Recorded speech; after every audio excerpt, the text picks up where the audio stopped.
Hello brain, आज हम लोग क्लास 10th साइंस उसका लाइफ प्रोसेस चैप्टर हम कम्प्लीटली इसको नोट्स के फॉर्म में समझने वाले हैं।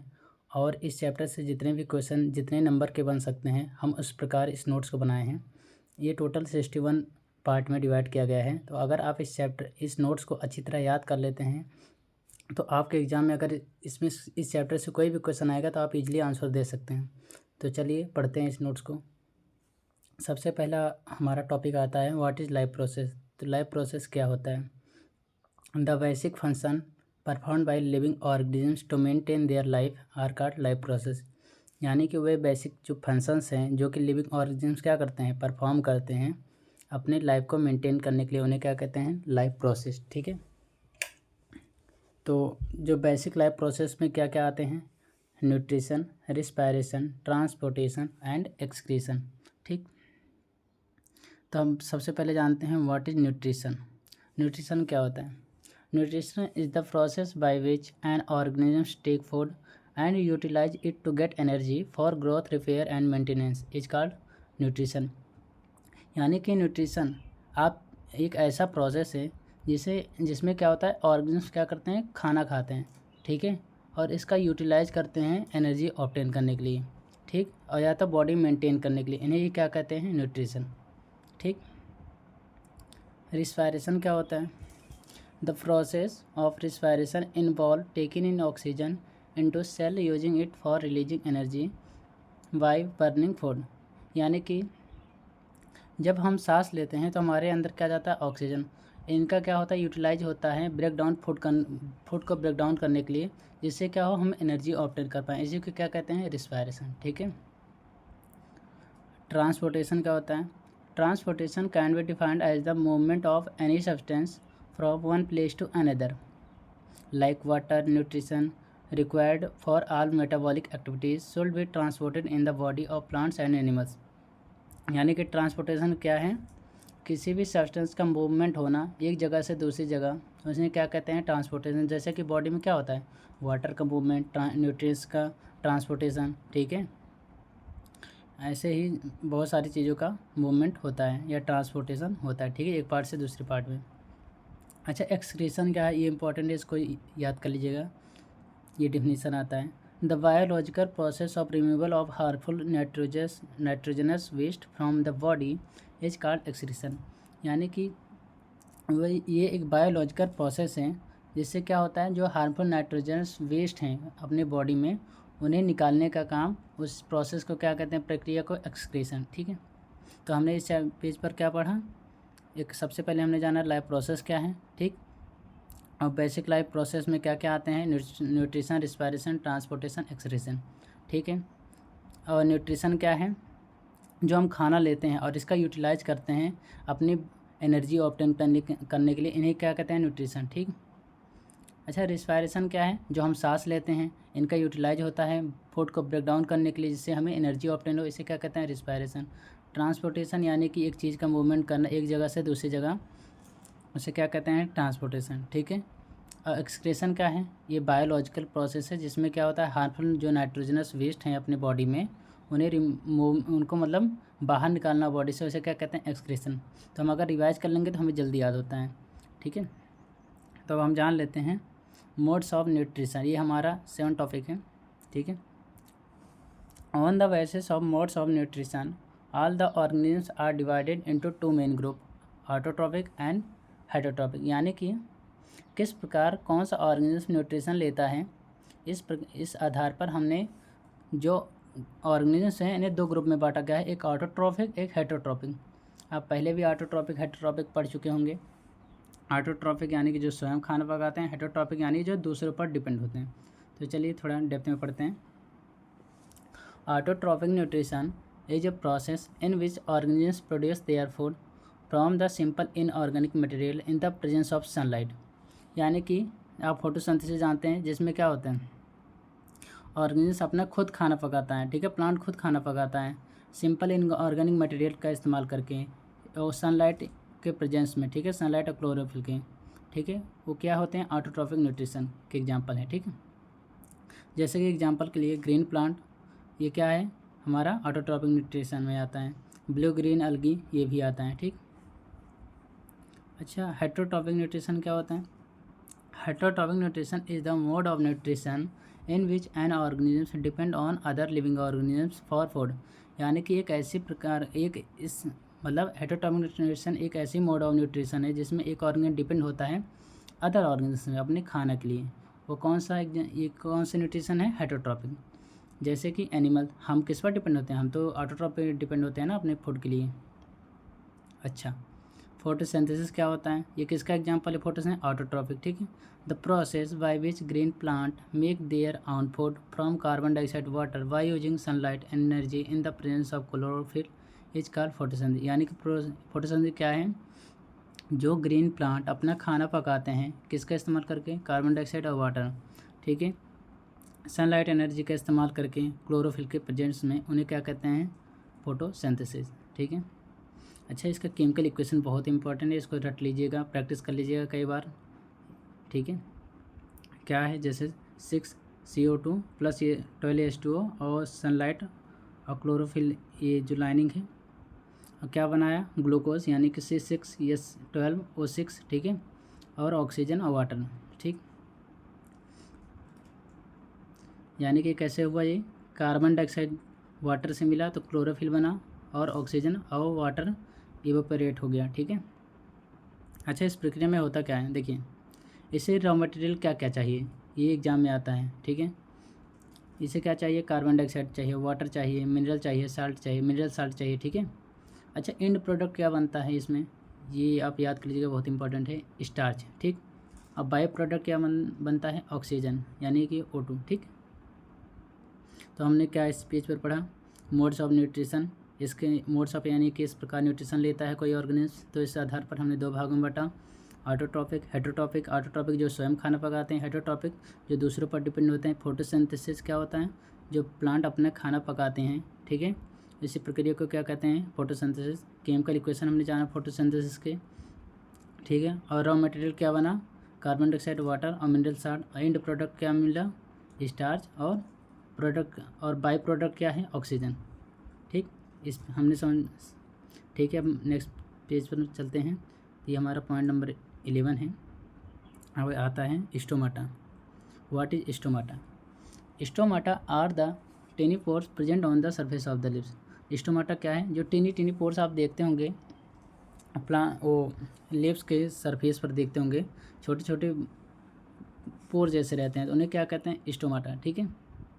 अच्छा, फंक्शन इंपॉर्टेंट है, फंक्शन बहुत ही आता है एग्जाम में, तो what is function of stomata, ठीक है। Stomata help in exchange of gases for the purpose of photosynthesis. Stomata किस में मदद करते हैं? एक्सचेंज होने में, गैसेस का एक्सचेंज होने में, किस पर्पज़ के लिए? फोटोसिंथेसिस, ठीक है। और क्या काम है? लॉस ऑफ वाटर, यानी कि ट्रांसपीरेशन, ठीक है, इसी के थ्रू लेता है, ठीक है, इसी के थ्रू होता है। अच्छा, function of guard cell. Stomata क्या आप जानते होंगे, चारों तरफ क्या होते हैं? गार्ड सेल होते हैं, ठीक है, जो कि ओपनिंग क्लोजिंग का फंक्शन करते हैं। तो हम देख लेते हैं, the opening and closing of the stomata is a function of guard cell. Guard cell का फंक्शन क्या है?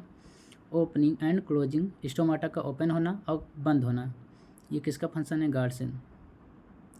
अच्छा, the guard cells swell when water flow into them causing the stomata pore to open. The pore closes if the guard cell shrink. यानी कि समझे आप लोग, guard cell swell हो जाता है यानी फूल जाता है जब इसमें पानी जाता है, ठीक है। जब पानी जाएगा तो ऊपर आएगा ही, ठीक है। और वो श्रिंक हो जाता है यानी कि दब जाता है जब पानी उसमें से बाहर निकल जाता है, ठीक।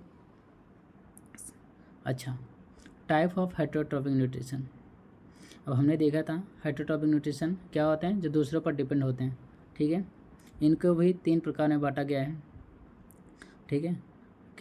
किस आधार पर, यानी किस प्रकार वो लेते हैं भोजन, अपना न्यूट्रिशन लेते हैं। तो पहला कौन सा है? पैरासिटिक, सेप्रोफाइटिक और होलोजोइक, ठीक। सेप्रोफाइटिक न्यूट्रिशन क्या होता है? सेप्रोमीन क्या होता है? रोटेन, ठीक है। सेप्रोमीन रोटेन, it is the type of nutrition in which organisms obtain nutrition from the dead and decaying organic matter. यानी कि एक ऐसे ही टाइप का न्यूट्रिशन है जिसमें क्या होता है? ऑर्गेनिजम्स अपने न्यूट्रिशन लेता है डेड और डिकेइंग ऑर्गेनिक मैटर, यानी कि जो सड़े मरे हुए जानवर, मरे हुए ऑर्गेनिक मैटर से अपनी न्यूट्रिशन लेता है, उसे क्या कहते हैं? Saprophytic nutrition. जैसे कि फंगी हो गया, बैक्टीरिया हो गई, ठीक है। अच्छा, पैरासिटिक न्यूट्रिशन क्या है? पैरा मीन क्या होता है, अदर, ठीक है।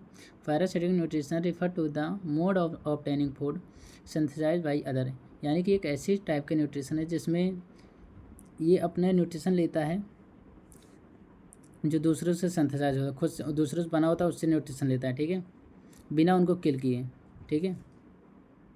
जैसे कि कसकटा हो गई, प्लाज्मोडियम हो गई, राउंड वार्म हो गए, ठीक है। ये किसका एग्जांपल है, ये पैरासिटिक न्यूट्रिशन के एग्जांपल है, ठीक है। अच्छा, होलोजैग न्यूट्रिशन क्या होता है? Holozoic nutrition is the mode of nutrition और feeding of complex organic matter by ingestion and is subsequently digested and absorbed, ठीक है। तो एक ऐसी तो होलोजैग न्यूट्रिशन एक ऐसी मोड ऑफ न्यूट्रिशन है जिसमें कॉम्प्लेक्स ऑर्गेनिक मैटर को क्या किया जाता है, पहले इंजेस्ट किया जाता है यानी लिया जाता है, उसके बाद डाइजेस्ट किया जाता है, फिर एब्जॉर्ब किया जाता है। ये कौन सा है, किसका एग्जांपल है, होलोजैग न्यूट्रिशन का, ठीक है। इसमें ये होलोजैग न्यूट्रिशन में ये होता है, ठीक है। तो इसके एग्जांपल क्या है, अमेबा हो गए, फ्रॉग हो गए, ह्यूमन बींग्स, ठीक है। ये प्रक्रिया जो है ये ह्यूमन में भी होता है, ठीक। स्टेप ऑफ न्यूट्रिशन में क्या क्या आता है, ingestion, digestion, absorption, assimilation, egestion, यानी क्या होता है अभी हम लोग डेप्थ में पढ़ेंगे, हम एक बार समझ लेते हैं। इंजेशन यानी जो आप खाना लेते हैं, डाइजेशन यानी जो आपका पचता है खाना, अब्जॉर्ब यानी जो न्यूट्रिशन है ये अब्जॉर्ब होते हैं, एसिमिलेशन यानी जो एनर्जी ऑब्टेन करते हैं उससे, डाइजेशन यानी जो वेस्ट सब्सटेंस है उसे बाहर करना, ठीक है। तो एक बार हम रिवाइज कर लेते हैं। हमने इस पेज पर क्या पढ़ा, हमने पढ़ा स्टोमाटा के बारे में, जो कि लिप्स के सरफेस पर प्रेजेंट होता है, ठीक। और हमने स्टोमाटा का फंक्शन देखा, क्या फंक्शन है, एक्सचेंजेस ऑफ गैसेस, और क्या होता है, ट्रांसप्रेशन, दो फंक्शन इस पर होते हैं, ठीक है। गार्ड सेल का फंक्शन क्या होता है, जो क्लोजिंग है, ओपनिंग है स्टोमाटा का, ये किसका फंक्शन है, गार्ड सेल का, ठीक है। गार्ड सेल वो स्वेल हो जाता है जब उसके अंदर पानी जाता है, और श्रिंक हो जाता है जब पानी निकल जाता है, ठीक। हमने टाइप ऑफ हेटेरोटॉपिक न्यूट्रिशन पढ़ा, कितने प्रकार के होते हैं, पैरासिटिक, सेप्रोफाइटिक और होलोजैग। सेप्रोफाइटिक न्यूट्रिशन सेप्रोट्रोपिक न्यूट्रिशन क्या होते हैं, यानी ऐसी टाइप का न्यूट्रिशन जो ऑर्गेनिज्म ऑब्टेन करता है डेड और डिकेइंग ऑर्गेनिक मैटर से, उन्हें क्या कहते हैं, सेप्रोफाइटिक न्यूट्रिशन, ठीक है। और पैरासिटिक न्यूट्रिशन क्या आता है, यानी कि एक ऐसी प्रकार की न्यूट्रिशन जिसमें ऑर्गेनिज्म क्या करता है, ऑब्टेन करता है अपना फूड जो कि दूसरों से सिंथेसाइज, दूसरों से बना होता है, ठीक है, उन्हें क्या कहते हैं, पैरासिटिक न्यूट्रिशन, ठीक। जैसे एग्जांपल में देखा हमने कसकोटा, प्लाज्मोडियम, राउंड वार्म। और होलोजैग न्यूट्रिशन क्या होता है, जिसमें ऑर्गेनिज्म अपने जो न्यूट्रिशन लेता है पहले इंजेस्ट करता है, ठीक है, डाइजेस्ट करता है, एब्जॉर्ब करता है, एसिमिलेशन करता है, ठीक है। तो ये किस प्रकार का न्यूट्रिशन है, होलोजैग न्यूट्रिशन, जिसका एग्जांपल क्या क्या आएंगे, ठीक है। जैसे एग्जांपल इसके ह्यूमन बींग्स फ्रॉम अमेबा, ठीक है। देखिए न्यूट्रिशन इन अमेबा, आप इसको फिगर बुक में है, बुक से बना लीजिएगा, वो ईजी है, तो इसमें फिगर नहीं बना है, तो हम पढ़ लेते हैं कि जो न्यूट्रिशन अमेबा कैसे लेती हैं, ठीक है। ये बेसिक देखिए, सबसे पहले होता है injection. Amoeba ingest food with the help of finger like extension called pseudopodia. Amoeba क्या करती है, फूड लेती है किसकी मदद से, फिंगर लाइक एक्सटेंशन, जिसे क्या कहते हैं, स्यूडोपोडिया, ठीक। अच्छा, डाइजेशन, उसके बाद अब तो खाना ले लिया, अब क्या करेगा, digestion. Enzymes break them into simple soluble molecules, जो अब एंजाइम्स प्रेजेंट है बॉडी में क्या करते हैं, उन्हें सिंपल सॉल्युबल मॉलिक्यूल्स में कन्वर्ट करते हैं, ठीक है। इंजेक्शन के बाद क्या होगा, digestion. Absorption, the simple soluble food is absorb by cytoplasm of amoeba from food vacuole, यानी कि जो सिंपल सॉल्युबल अभी फूड था ना, जो डाइजेस्ट हुआ, एब्जॉर्ब हुआ, अब साइटोप्लाज्म जो अमेबा के हैं ना, वो ये एब्जॉर्ब करती है, ठीक है, कहाँ से, फूड वैक्यूल से, ठीक। एसिमिलेशन क्या है, amoeba cell obtain energy from the absorb food through respiration. अब जो अमेबा सेल है ये एनर्जी ऑब्टेन करेगा, ठीक है, जो एब्जॉर्ब फूड हुआ है, और किसके थ्रू, रिस्पायरेशन के थ्रू, इसे क्या कहते हैं, एसिमिलेशन। इजेशन क्या है, through out the undigested food, यानी कि जो अब अनडाइजेस्टेड फूड हैं उन्हें क्या किया जाएगा, बाहर किया जाएगा, तो उसे क्या कहते हैं, इजेशन। तो हमने क्या क्या पढ़ा, सबसे पहले अमेबा फूड लेती है फिंगर लाइक एक्सटेंशन के मदद से, जिसे क्या कहते हैं, स्यूडोपोडिया, ठीक। अब इसे क्या क्या है, इंजेक्शन, ठीक है। अब उसको ले ली, तो अब एंजाइम्स क्या करते हैं, उन्हें सिंपल सॉल्युबल मॉलिक्यूल में कन्वर्ट करते हैं, जिसे क्या कहते हैं, डाइजेशन।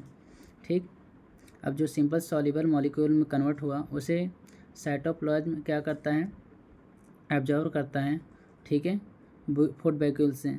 ठीक, इसे क्या कहते हैं, एब्जॉर्प्शन। असिमिलेशन क्या होता है, एमोबा सेल क्या करती है, जब एनर्जी ऑब्टेन करती है, रिस्पायरेशन जब सांस लेती है, तो उसे क्या कहते हैं, असिमिलेशन।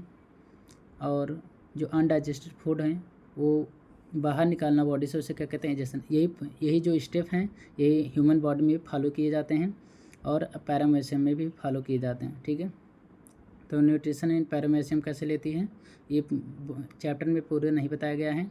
ठीक है, कुछ स्टेप ही बताए गए हैं, तो हम पढ़ लेते हैं कुछ step. The cilium is present around the mouth region of paramecium, move back and forth, they sweep the food particles present in water into the mouth of paramecium.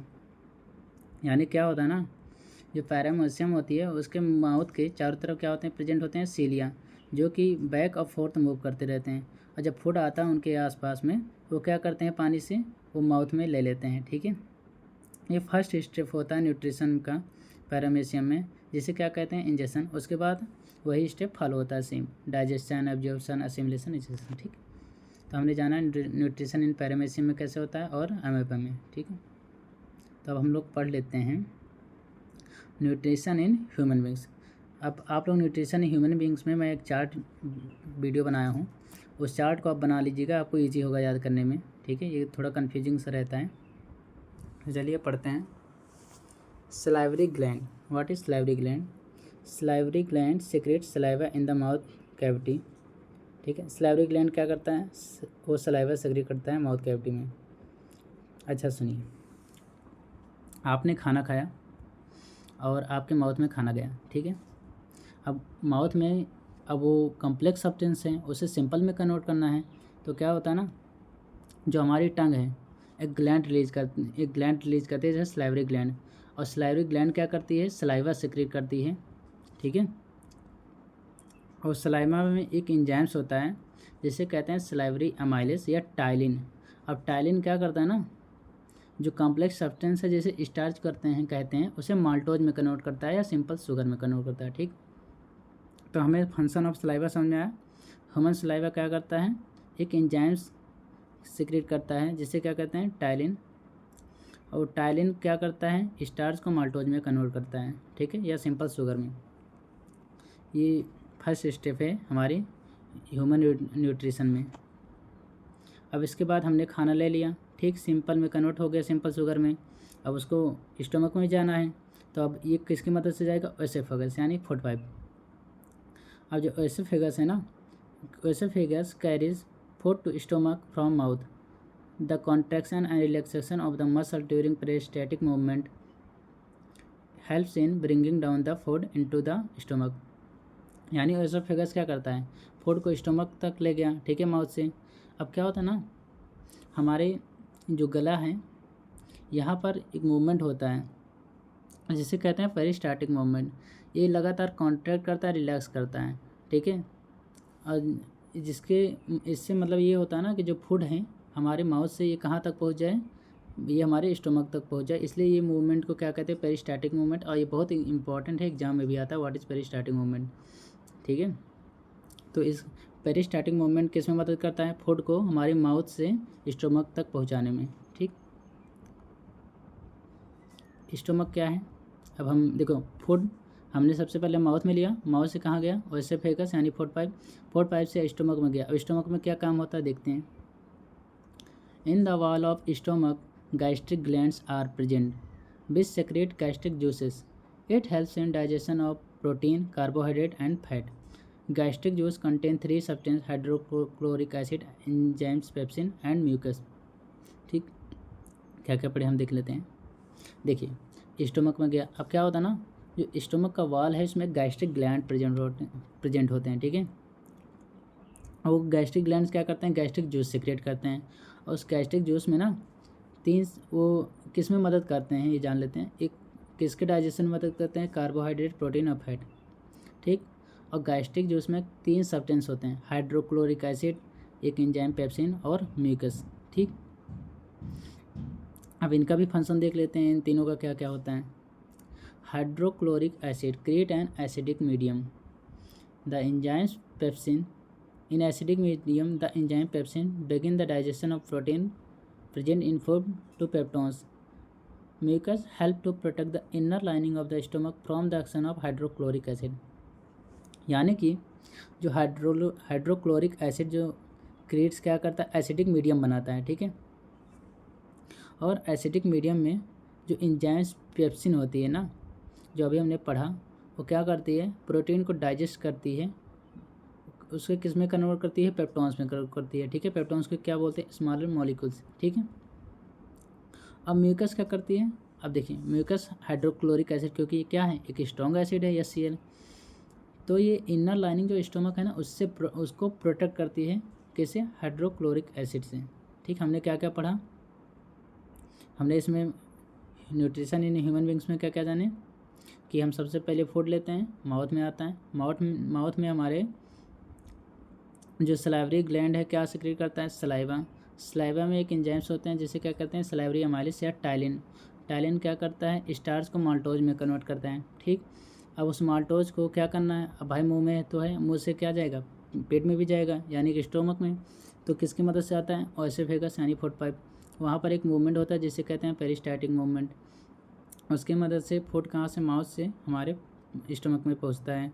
Stomach में अब पहुँच गया, स्टोमक में क्या होता है, गैस्ट्रिक ग्लैंड्स होते हैं, ठीक है, जो कि गैस्ट्रिक जूस सेक्रेट करते हैं, और ये किस में मदद करते हैं, डाइजेशन किसके, कार्बोहाइड्रेट, प्रोटीन और फैट्स के, ठीक। और गैस्ट्रिक जूस में 3 सब्सटेंस होते हैं, जैसे हाइड्रोक्लोरिक एसिड, एक एंजाइम पेप्सिन और म्यूकस, ठीक। इनके भी फंक्शन बताए गए हैं। हाइड्रोक्लोरिक एसिड एक एसिडिक मीडियम क्रिएट करता है, और इनका भी फंक्शन लिख लीजिए आप बगल में, 2 नंबर के आते हैं। ये क्या करता है ना, जो हार्मफुल बैक्टीरिया ना उनको भी किल करता है, ठीक है। एसिडिक मीडियम क्रिएट करता है, हार्मफुल बैक्टीरिया को मारता है। और एंजाइम सेप्सिन क्या करता है, प्रोटीन को डाइजेस्ट करके पेप्टॉन्स में कन्वर्ट करता है। और म्यूकस क्या करता है, इनर लाइनिंग जो स्टोमक है ना, उससे हाइड्रोक्लोरिक एसिड से बचाता है, ठीक। अब ये तक हमने कहाँ तक देखा, स्टोमक देखा। अब हम देख लेते हैं स्मॉल इंटेस्टाइन में अब जाता है, अब वहाँ पर क्या होता है, देखिए इसमें बुक में कुछ बताए गए हैं, तो पढ़ लेते हैं वो भी। Herbivorous eating grass have a long small intestine because cellulose take time to digest. जो हर्बीवोरस यानी कि जो एनिमल्स होते हैं, जो घास खाते हैं, इनके पास क्या होता है ना, लंबी स्मॉल इंटेस्टाइन होते हैं, क्यों, क्योंकि जो सेल्यूलोज है ना, ये टाइम लेता है डाइजेस्ट होने में, ये बहुत इंपॉर्टेंट है, रट लीजिएगा, कई प्रकार से क्वेश्चन बनते हैं इससे। Carnivorous like tigers have a shorter small intestine, और जो कार्निवोरस टाइगर हैं, ठीक है, जैसे टाइगर हो गए, इनके पास स्मॉल इंटेस्टाइन छोटे होते हैं, क्योंकि ये क्या खाते हैं, जानवर खाते हैं, तो डाइजेस्ट करने में टाइम नहीं लेता, ठीक है। और small intestine is the site of complete digestion of carbohydrate, protein and fat. Small intestine receive secretion from liver and pancreas. Small intestine जानते हैं, एक ऐसी साइट है जहाँ पर कंप्लीट डाइजेशन होता है कार्बोहाइड्रेट और प्रोटीन और फैट्स का, और ये इसके लिए क्या करता है, सेक्रेशन रिसीव करता है, कहाँ से, लीवर और पेंक्रियाज से, ठीक है। Liver is a largest gland, it secrete bile pigment and bile salt which help in emulsification of fat, ठीक। लीवर अब देखिए कहाँ से वो रिसीव करता है सेक्रेशन, ये लीवर और पैंक्रियाज। लीवर क्या सेक्रेट करता है, बाइल जूस और बाइल साल्ट, ये एक लार्जेस्ट ग्लैंड है, याद रखिएगा लीवर, ठीक है। अब बाइल जूस ये बाइल साल्ट किस में मदद करते हैं, इमल्सिफिकेशन ऑफ फैट, फैट के इमल्सिफिकेशन में मदद करते हैं, ठीक है। जब पैंक्रियाज क्या करता है, पैंक्रियाज सिक्रेट करता है पैंक्रियाटिक जूस को, ठीक है, जिसमें ट्रिप्सिन और लिपेज एंजाइम्स होते हैं, जो कि प्रोटीन और फैट्स और कार्बोहाइड्रेट के डाइजेशन में मदद करते हैं, ठीक, समझ में आया। पैंक्रियाज क्या सिक्रेट करता है, पैंक्रियाटिक जूस, जिसमें ट्रिप्सिन और लिपेज एंजाइम्स होते हैं। ट्रिप्सिन क्या करता है, ये प्रोटीन को डाइजेस्ट करता है, और लिपेज क्या करता है, ये फैट्स को लिपिड में कन्वर्ट करता है, ठीक है, तो ये याद कर लीजिएगा। अच्छा, स्मॉल इंटेस्टाइन में अब और क्या है, the enzymes present in the large part of small intestine finally convert the protein to amino acid, complex carbohydrate into glucose, fat into fatty acid and glycerol, यानी क्या होता है ना, जो एंजाइम्स होते हैं लास्ट पार्ट, स्मॉल इंटेस्टाइन के last part में, उन्हें जो एलियम वही बोलते हैं, वो फाइनली क्या करते हैं ना, प्रोटीन को अमीनो एसिड में कन्वर्ट करते हैं, और कम्प्लेक्स कार्बोहाइड्रेट को ग्लूकोज में कन्वर्ट करते हैं, और फैट को फैटी एसिड ग्लाइसोरल में कन्वर्ट करते हैं। ठीक है, तो हमने फंक्शन समझ में आया। अभी हम और हैं, एक बार रिवीजन करेंगे, जल्दी आप लोग को याद हो जाएगा। देखिए, लार्ज इंटेस्टाइन का फंक्शन पढ़ लेते हैं। The main function of large intestine is to absorb the remaining water from the undigested food. Large intestine का फंक्शन क्या है, जो रिमेनिंग वाटर, जो अनडाइजेस्टेड फूड है, ठीक है, जिन्हें बाहर किया जाएगा, उससे जो रिमेनिंग वाटर है उसे क्या करते हैं, एब्जॉर्ब करते हैं। ठीक है, तो ये फंक्शन याद कर लीजिएगा, इंपॉर्टेंट है। विली क्या होता है, villi are million of tiny finger like projection present in the inner surface of intestine which take absorb food each and every cell of the body. Villi क्या है, विली एक millions of tiny finger like projection होते हैं, यानी कि एक छोटे छोटे प्रोजेक्शन होते हैं जो इंटेस्टाइन के इनर सरफेस में प्रेजेंट होते हैं। ठीक है, ये रिचली सप्लाइड होते हैं ब्लड वेसल से, जो कि क्या करते हैं, एब्जॉर्ब फूड को प्रत्येक सेल तक पहुंचाते हैं। ठीक है, तो हमने क्या क्या पढ़ा, एक बार रिवीजन कर लेते हैं। अच्छा, सबसे पहले हमने क्या देखा, सलाइवरी ग्लैंड, इसको हमने रिवीजन किया था। फंक्शन ऑफ सलाइवा देखा, वैसे फिगर्स पढ़ा। स्टमक ये भी जाने, स्मॉल इंटेस्टाइन। अच्छा, लीवर हमने जाना, स्मॉल इंटेस्टाइन में फूड आया ना, वो कार्बोहाइड्रेट प्रोटीन। ये स्मॉल इंटेस्टाइन क्या है, एक साइट है कंप्लीट डाइजेशन का, जहाँ पर कार्बोहाइड्रेट प्रोटीन और फैट्स का होता है। ठीक है, इसके लिए ये मदद लेता है लीवर और पैंक्रियाज से। लीवर क्या सिक्रेट करता है, बाइल जूस, बाइल सैट। ठीक है, जो कि इमल्सिफिकेशन, फैट के इमल्सिफिकेशन में मदद करता है। ठीक है, बाइल जूस। पैंक्रियाज क्या सिक्रेट करता है, पैंक्रियाटिक जूस, जिसमें ट्रिप्सिन और लिपेज एंजाइम्स होते हैं। और ट्रिप्सिन क्या करता है, प्रोटीन को डाइजेस्ट करता है, लिपेज फैट को लिपिड्स में कन्वर्ट करता है। ठीक है, स्मॉल इंटेस्टाइन में क्या होता है, जो एंजाइम्स प्रेजेंट होते हैं ना लास्ट पार्ट, स्मॉल इंटेस्टाइन के लास्ट पार्ट में, जिसे एलियम भी बोलते हैं, ये प्रोटीन को अमीनो एसिड में कन्वर्ट करता है, कम्प्लेक्स कार्बोहाइड्रेट को ग्लूकोज में, और फैट को फैटी एसिड ग्लाइसोरल में। ठीक है, और लार्ज इंटेस्टाइन, इसका मेन फंक्शन क्या है, जो रिमेनिंग वाटर हैं उन्हें एब्जॉर्ब करना। ठीक है, जो अनडाइजेस्टेड फूड हैं उनसे। अच्छा, अगर एग्जाम में आपके ये क्वेश्चन में भी है, हाउ स्मॉल इंटेस्टाइन फंक्शन, तो आपको इसमें क्या क्या लिखना पड़ेगा, ये जो स्मॉल इंटेस्टाइन में बताया गया है कि एंजाइम्स और विली का फंक्शन लिखना पड़ेगा। ठीक है, तो अब आता है टाइप ऑफ रेस्पिरेशन। ठीक, तो पढ़ लेते हैं। देखिए, break down of glucose various pathway, यानी कि जो हम सांस लेते हैं ना, इसमें ग्लूकोज का ब्रेक डाउन होता है, और कई प्रकार से होता है। ठीक है, एक में तो ऑक्सीजन की कमी से होता है, एक में ऑक्सीजन की प्रेजेंस में होता है, एक में ऑक्सीजन नहीं रहता तो होता है। ठीक है, अब देख लेते हैं हम, तीनों प्रकार के पढ़ेंगे अच्छे से। ग्लूकोज, जिसका फार्मूला क्या होता है, 66S12O6। ठीक है, ये क्या होता है ना, साइटोप्लाज्म में जो 6 कार्बन मॉलिक्यूल हैं, ये 3 कार्बन मॉलिक्यूल में कन्वर्ट होता है, इसे क्या कहते हैं, पायरोवेट। और याद कर लीजिएगा कि साइटोप्लाज्म में प्रेजेंस ऑफ ऑक्सीजन में होता है ब्रेकडाउन। ठीक है, और अब्सेंस ऑफ ऑक्सीजन कहाँ पर होता है, ए ईस्ट में होता है। तो इसमें प्रोडक्ट क्या बनते हैं, यानी कि जो 6 कार्बन मॉलिक्यूल है, ये जब 3 कार्बन मॉलिक्यूल में कन्वर्ट करता है अब्सेंस ऑफ ऑक्सीजन में, यानी कि जब ऑक्सीजन की प्रेजेंस ना हो, ये होता है ईस्ट में। और क्या प्रोडक्ट बनते हैं, इथेनॉल, कार्बन डाइऑक्साइड और एनर्जी। ठीक, और जब आप कभी खेल रहे होते हैं, तो आप जब ऑक्सीजन की थोड़ा कमी महसूस करते हैं, तो उसमें क्या बनता है, ह्यूमन मसल सेल में अक्सर ज़्यादा होता है लैक ऑफ ऑक्सीजन, इसमें बनता है लैक्टिक एसिड और एनर्जी। ठीक, इतना समझ में आया। अच्छा, और थर्ड है हमारा, जो कि प्रेजेंस ऑफ ऑक्सीजन बनता है, ये माइटोकॉन्ड्रिया में होता है।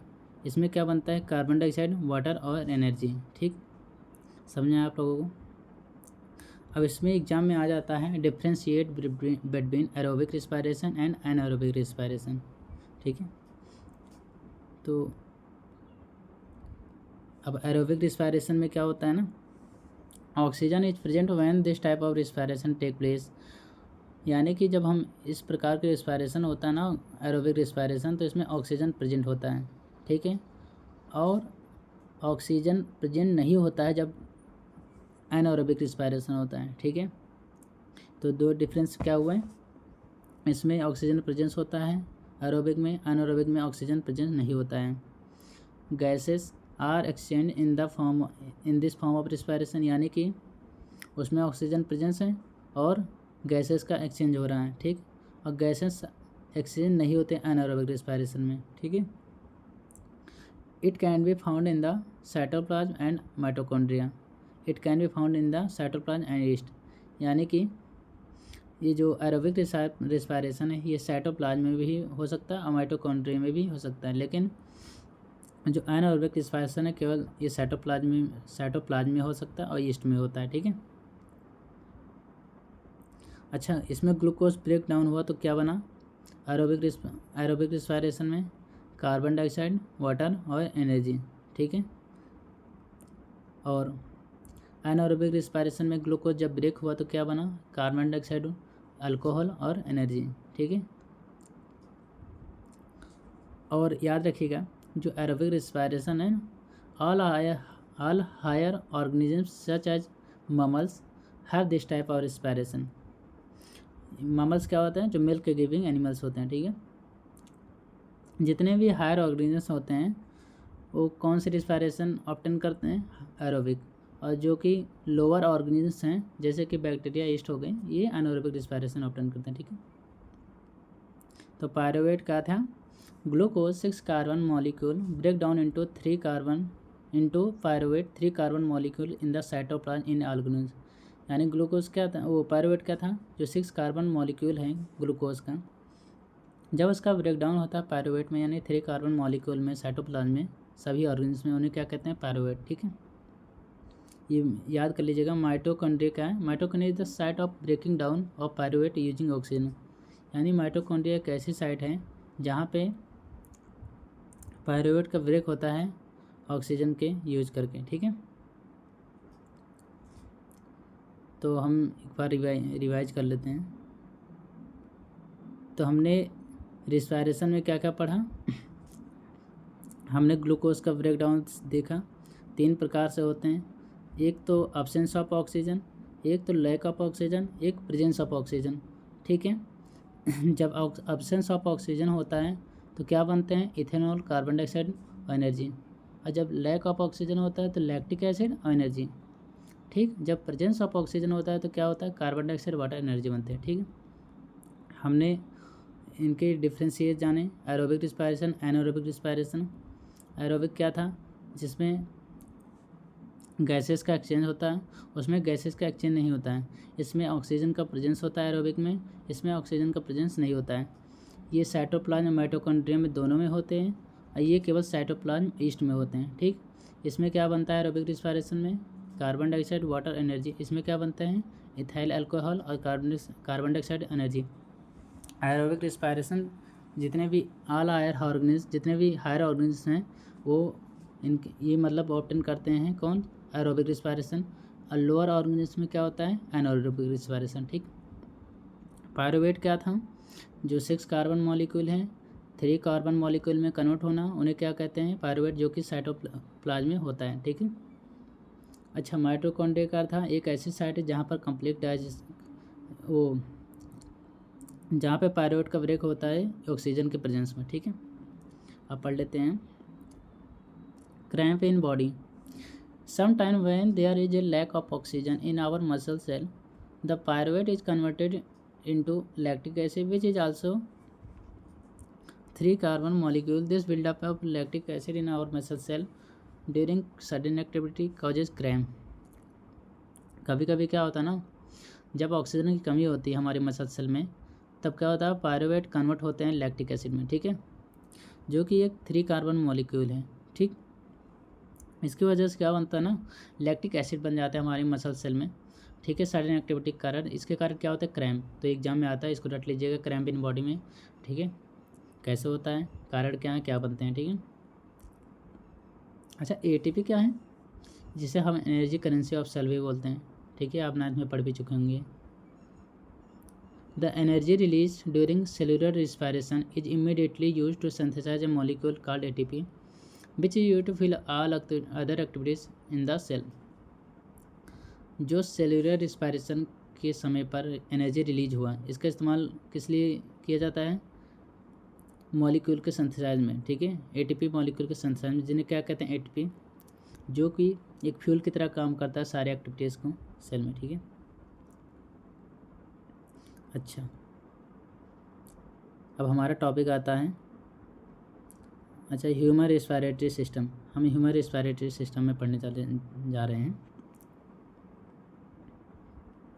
अगर आप एक बार बुक से ह्यूमन रेस्पिरेटरी सिस्टम पढ़ लेंगे ना, आपको ये अगर मान लीजिए आता है what is human respiratory system, तो आप इजीली डिफाइन कर पाएंगे।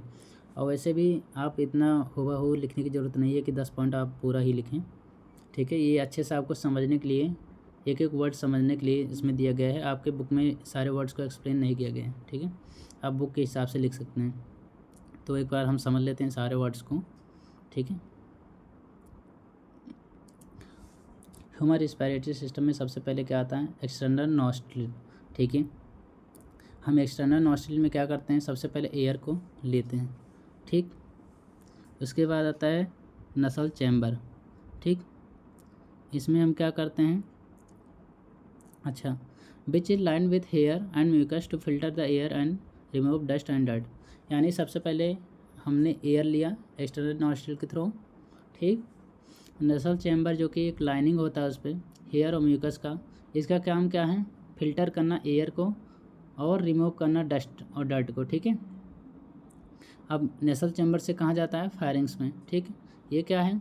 It is a passage behind the nasal chamber and serve as a common passage way for both air and food. यानी फायरिंग्स एक ऐसा पासेज है जो कि नसल चैम्बर के जस्ट बिहाइंड ही होता है, एक कॉमन पासेज की तरह काम करता है, जहाँ पर एयर और फूड का दोनों पास होता है, ठीक है।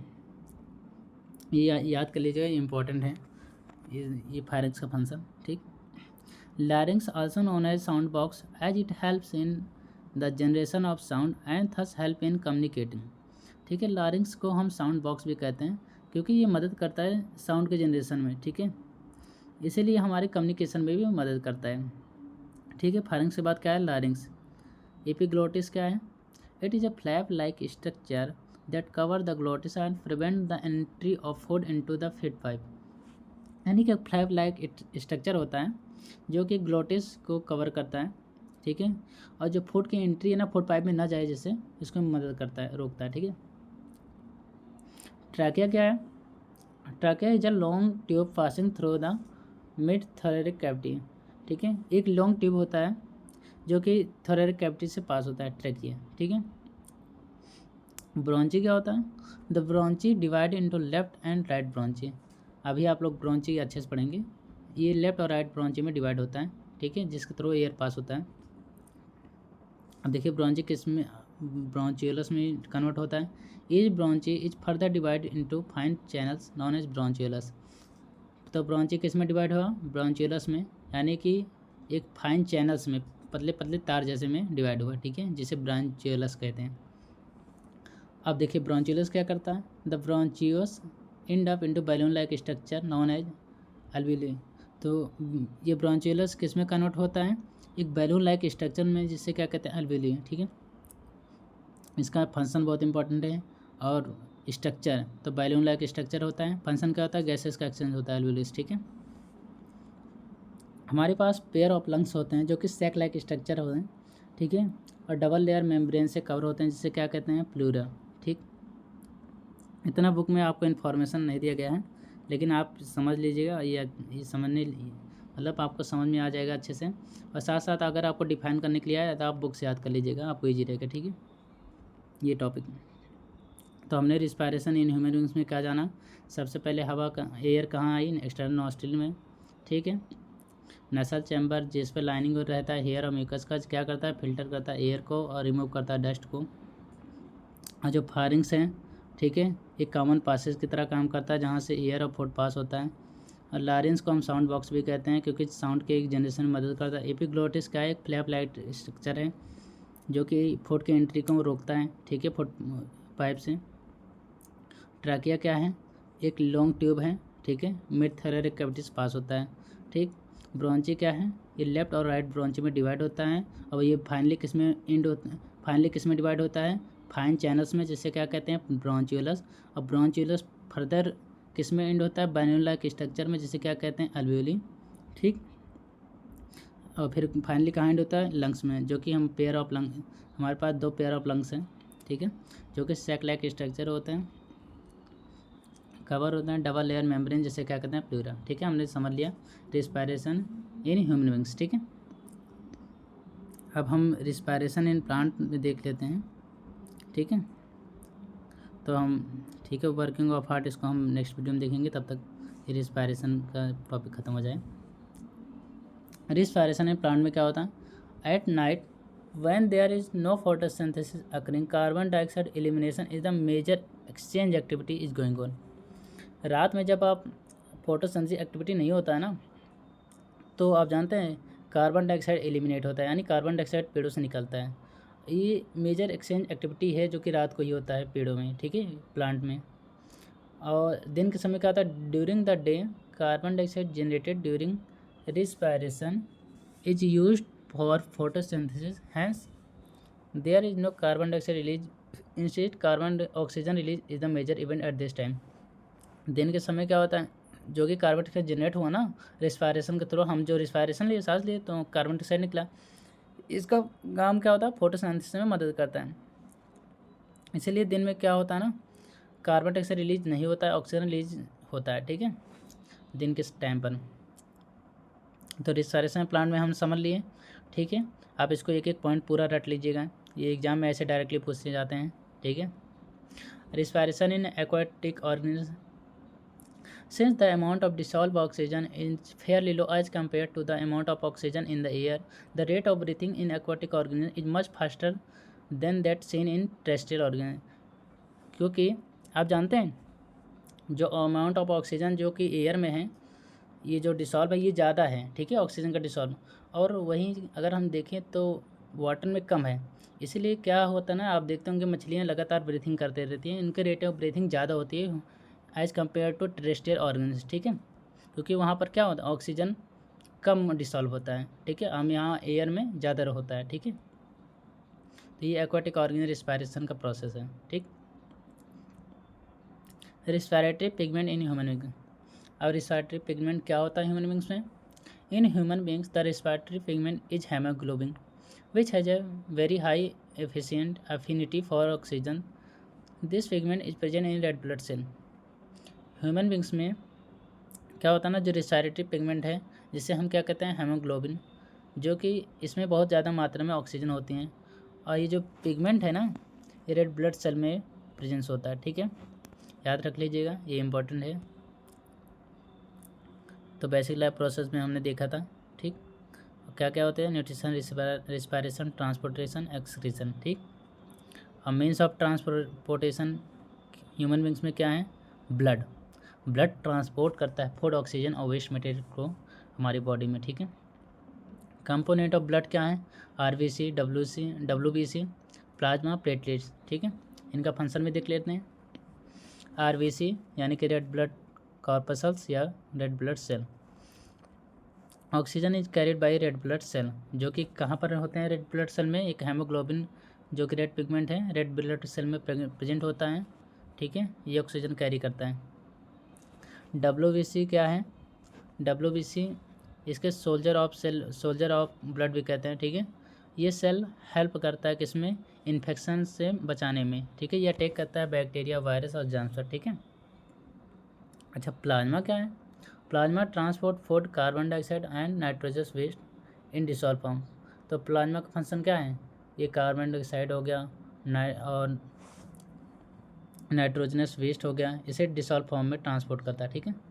प्लेटलेट्स क्या है, प्लेटलेट ये ब्लड को क्लॉटिंग में मदद कर, जैसे आपको कहीं लग जाए, खून निकल रहा है, तो आप देखते होंगे ये कुछ देर बाद रुक जाती है, तो किसके कारण होती है, प्लेटलेट्स के कारण, ठीक है।